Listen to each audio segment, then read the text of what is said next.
In this lecture, we're going to look at Jesus' attitude towards women. Christianity is a religion built on belief that Jesus is the fullest revelation of God, that he came in the flesh, that he saved humanity from their sins through his atoning death. Christianity is a religion of Jesus. So we need to know how Jesus interacted with women, what he said about women, how he understood their place in this vision, which he called the kingdom of God. And I want to begin with a text that we've already looked at, the woman washing the feet of Jesus, whom we're called to remember. So we're already starting. From Luke 7:44, when this woman comes and washes his feet, the male disciples are around and they're grumbling about this great waste. And Jesus stops everyone and he says this. He says, "Do you see this woman?" And I think this is maybe the most important thing that we have from Jesus on women. Do you see her? The disciples weren't seeing her. They were worried about their own internal squabbles. But Jesus saw her. Jesus saw her not just as a woman, but as a person. However, she belonged to a somewhat invisible class. It's easy to overlook the women, especially the women who are serving and washing and moving about, doing womanly work. What was characteristic of Jesus' ministry is that he saw all people, and he loved them. He saw them as the image bearers of God. Now, in his ministry, Jesus said a lot of radical things. He did some radical things, but he didn't lead a political movement to overthrow the system. What we see in this moment is an act of compassion to one woman. She came to him, he saw her, and he welcomed her. He accepted her. Nevertheless, the things that Jesus said and did would plant seeds globally for the liberation of women. And it starts with this act of seeing, acknowledging, and as we'll see later, touching as a way of embracing or welcoming. One of the historians that we're using, Bonnie Anderson, she said Jesus' words and actions included women in ways that were new and surprising in the Roman-dominated Palestine of the first century. So I'll be drawing from all four Gospels in this presentation and stories that you're probably familiar with. For example, in John chapter 4, Jesus meets a woman at the well. This is in Samaria, so this is a doubly interesting story. She's both a woman and she's Jewish. We might also add she seems to have a reputation for immoral behavior. You'll notice in the passage that the disciples marveled that Jesus was talking to a woman. This was apparently not something that was normal. And what was he doing? He was telling her about the living water. He was talking to her about her own past. And he gave her hope. So much so that she left the bucket, she went back to town, and she said, "The one whom we've expected, the coming one, he's here. He's in our village." Now, Jesus' teaching was characterized by a reversal of values. He did challenge the status quo, traditional hierarchical relationships of gender, of ethnicity, of social class, even of morality. We see this most clearly in his Sermon on the Mount, such as the Beatitudes, where he said things like, "Blessed are the meek, for they shall inherit the earth." In the Roman value system, it's the strong, the aggressive. Blessed are those who mourn, for they shall rejoice. Blessed are the hungry and the thirsty, for they shall be filled. And he called this the kingdom of God. The kingdom of God is the vision that God had in the beginning for a peaceable and flourishing human society. And as Jesus announces that kingdom, he recognizes that the people who are currently on the bottom of the social pyramid need to be brought up to the top. And this is the new social order that he called for, an inclusive social order of equality, not actually lifting children above parents or women above men or minorities above majorities, but giving them all a place of equality. One of the places this is most clearly seen is actually in Mary's Magnificat, which she's saying when she found out that she was pregnant with Jesus, recorded in Luke chapter 1, God has shown strength with his arm by scattering the proud in the thoughts of their heart. He's brought down from the powerful from their thrones, and he's lifted up the lowly. He's filled the hungry with good things, and he's sent the rich away empty, flipping society on its head, reversing its values. And this had big implications for women. For example, Jesus challenged traditional marriage and family. Now, you don't hear actually churches talk about this as much because most American churches are very pro-family. But in Jesus' day, this is one of the most radical things that he did. He challenged patriarchal marriage, which is the arrangement where women or men rule over women. I already made the case in a previous lecture that the subordination of women is the result of the fall.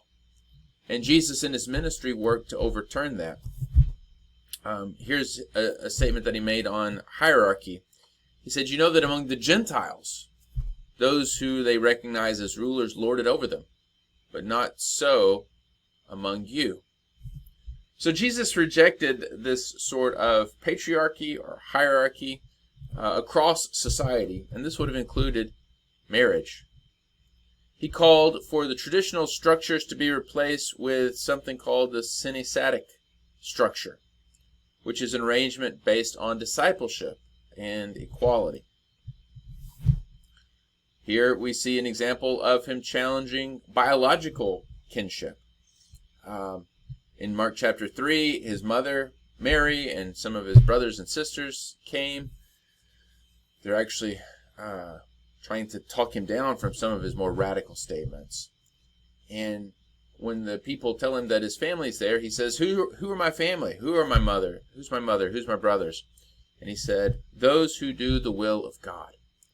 So this new family structure that he envisioned was built on obedience to God and living out God's vision of peace and flourishing. It's not based on traditional biological values or even traditional marriage values. It's defined on these voluntary association. And this would have been good news for a lot of people, especially for women. Relatedly, Jesus gives the option for singleness, for celibacy. We saw in the previous lecture that really the only approved social role for women in this time was to be married, to be a wife. But Jesus says not everyone can be married. Some people are eunuchs, some have been eunuchs from birth, some are made eunuchs for the sake of the kingdom. Now he's speaking to the male disciples specifically, but there may have been women present, and we know that this applies to all of the disciples. He's acknowledging that not everyone is called to marriage. Some people are born differently, such that they are not suitable for physical reproduction and marriage. Other people choose not to be married. Eunuchs by choice. This is a new possibility in Jesus' world. In his teaching, in his parables, Jesus valued women. He often used them as examples. For instance, he's described the kingdom of heaven as like leaven which a woman took and hid in 3 measures of flour. Toward the end of his ministry, he told a story about 5 wise bridesmaids and 5 foolish bridesmaids, some of whom were prepared for the coming of the groom and others who were not. This is an example straight out of a woman's world, being a bridesmaid. Jesus welcomed prostitutes before unbelieving priests and Pharisees. Jesus lifted up a poor widow whose small contribution he said was more valuable than the great contributions of the wealthy men. And in a striking passage in John 16, Jesus compared the coming of the kingdom to a woman giving birth. And he promised his believers, male and female, that they would experience the joy of a woman giving birth when the kingdom came. So women were integral in his teaching, which suggests a personal familiarity with women. Jesus also healed women. Many of the healing stories are about women. And one of the most extraordinary is reported by Matthew and Luke. It's the healing of the woman with the issue of blood. She had a menstrual issue for 12 years. No doctor could cure her. And she came and she touched the hem of his garment. And Jesus says to her, "Be confident, daughter, your faith has saved you." Jesus was not afraid of menstruation. He touched this woman. He made her better. And he not only healed her physical body, but maybe more importantly, this woman would have been an outcast from society. Remember, if you're menstruating, you're not allowed to go to the temple. You're not allowed to participate in normal social activities. So by healing her blood flow, Jesus is actually allowing this woman to re-enter society. So he's healing her at the physical as well as the social level. And this is also symptomatic, or characteristic of his ministry, of inclusion, bringing people back in to a place where they can flourish. Another extraordinary story is of his encounter with a Canaanite woman, sometimes called a Syrophoenician woman, when he is ministering on the coast. This woman comes and asks for a miracle, and Jesus initially rebuffs her. He says, "I've come to serve the people of Israel, and you're a Canaanite. You're not one of us." But she persists. When Jesus compares her to a dog, she says, "Well, the dogs get to eat the crumbs from under the table." And because of her persistence, Jesus says, "Woman, great is your faith." In fact, he acknowledged that her faith as a foreign-born woman might be greater than those of the Israelite women and men that he had been ministering to. So she becomes a model of discipleship through her persistence and her faith in Jesus. Another extraordinary story is from John chapter 8. This is Jesus forgiving the adulterous woman. So we've seen that he interacts with ritually impure women. We've seen that he acts with non-Jewish women, the Samaritan and the Canaanite woman. Here we see him interacting with a woman accused of immorality. When they bring this woman before them, Jesus famously says, "Let him who is without sin cast the first stone." And when all the men walk away, Jesus turns to her and says, "Has no one condemned you?" And he says, "Neither do I condemn you." So adultery is not the greatest sin. He's not holding men and women to a double standard, seemingly. But he forgives her, and he encourages her to live more faithfully in the future. Jesus also taught women. Some of his most famous disciples were Mary and Martha of Bethany, whose house he frequents, seemingly. In the next lecture, we're going to look more in depth at the female disciples of Jesus.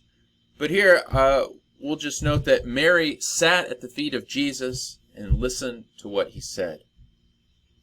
We know that he taught Martha as well, even though in this story she's bustling about the kitchen, because later in John chapter 11, when he comes to raise their brother Lazarus from the dead, and Jesus grills her on some things, she's able to respond with theological answers about the resurrection.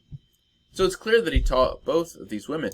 Now, this was extraordinary because in Jesus' day it was not common for Jewish rabbis to teach women. We have this from the Talmud.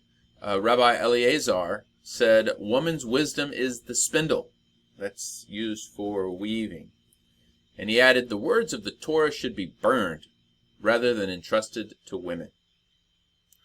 So Jesus' teaching of Torah probably got him in trouble with some people. It certainly wasn't a normal thing to do. And then Jesus also called women to follow him into ministry, to be disciples, to be leaders. As I said, we're going to spend more time on this in the next lecture, but I'll just give you the two main passages. From Luke 8, Jesus went through the cities and villages proclaiming the gospel of the kingdom of God.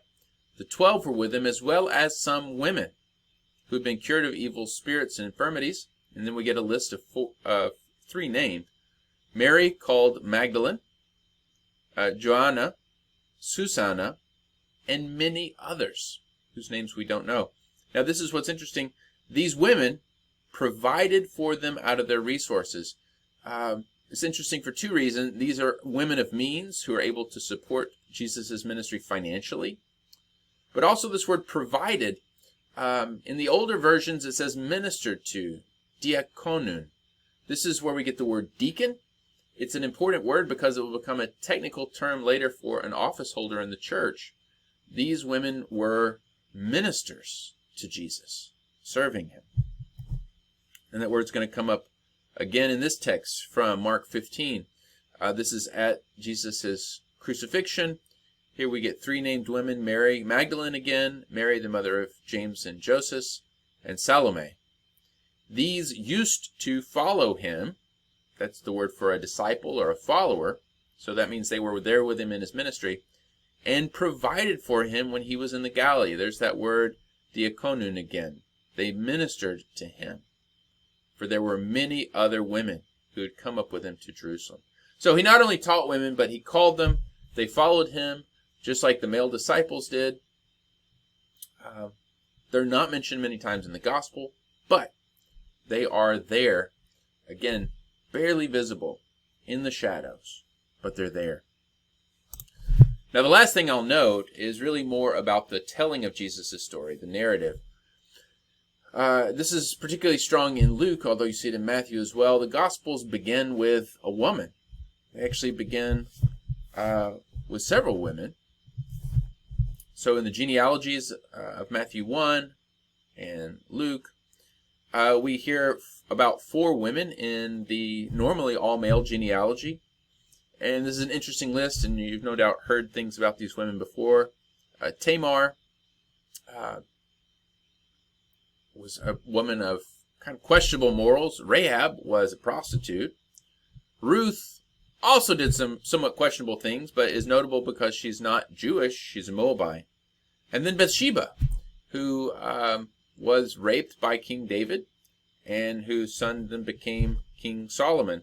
So each of these women would not have been a kind of respectable or honorable woman in contemporary Jewish society. But these are the people that are named as Jesus' ancestors. So the writers of the Gospels thought that it was important to frame him as coming specifically from these women. And then when he's born, Jesus is surrounded by prophets, specifically women prophets. Of course, his aunt Elizabeth is portrayed as a prophet. His mother Mary is portrayed as a prophet. We'll talk more about her later. And Anna, whose story I've given you here. Anna is an old woman who sits at the temple and worships. And when Jesus came, it says that she began to praise God and speak about the child to all who were looking for redemption of Jerusalem. Who is the first to proclaim the gospel publicly, the gospel of Jesus' presence? Well, it's this woman, prophet Anna. That is already turning things on its head. And of course, the virgin birth, which becomes central to Christian belief. Why does Jesus have this special connection to women? Well, Jesus has a unique birth story. His humanity is dependent solely on a woman. There's no man involved in his birth. God comes and overshadows Mary. Which means, if we're to use our own scientific terms, all of his genetic material comes from her. He is a full clone of Mary. He shares her DNA. Now this raises some questions about the Y chromosome, which no one knows the answer to. But there's no man involved. And this gives Jesus a profound connection with women that is unique among all men who've ever lived. So if you embrace the virgin birth, if you believe it to be true, then we already see Jesus having the special connection to women. And this is going to shape Christianity's attitudes towards women for the rest of the next 2 millennia.